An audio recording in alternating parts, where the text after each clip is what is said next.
Hey everybody, what's the first lie told in the Bible? Happens in Genesis 2, verse 17, where God tells Adam, "You must not eat of the tree of the knowledge of good and evil, for on the day you eat of it, you will surely die."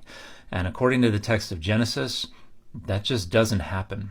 Now, there are some apologetic attempts to try to reinterpret the phrase "on the day you eat of it" to refer to a period of time as long as 1,000 years, and none of these actually work. They're entirely implausible.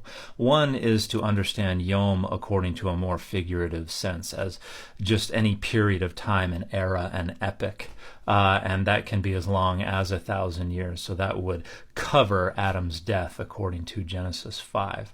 However, Yom is never used that way when it includes the inseparable prefix bet, in or on, and occurs with an infinitive construct. In that construction, it always refers to a period of time that would be right around the actual event itself, the eating of the fruit. It would not refer to a 1,000-year period. Nor is it plausible to appeal to Psalm 90 or to 2 Peter 3, which have these rhetorical flourishes about a day for the Lord being 1,000 years. Those texts did not exist when Genesis was written. We have no indication whatsoever that anybody remotely associated with the composition of Genesis thought of a day as being 1,000 years. And also it's presupposing univocality to say, well, we can draw from these other texts over here to govern our reinterpretation of this text here. The only thing that compels people to reread that statement to make it a true one is the dogma that it cannot be false. But it is.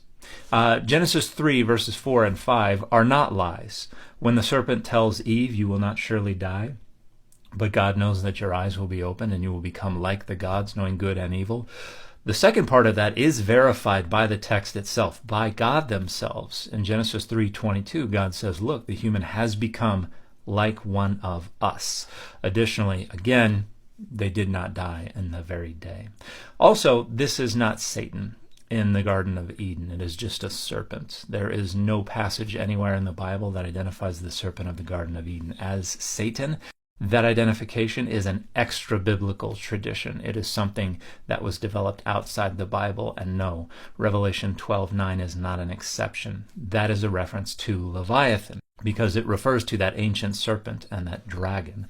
And there's only one other passage in all the Hebrew Bible that refers to a serpent and a dragon, and that's Isaiah 27:1, which is talking about the day of the Lord and the destruction of Leviathan, the serpent, and the dragon, at least according to the Septuagint's Greek translation.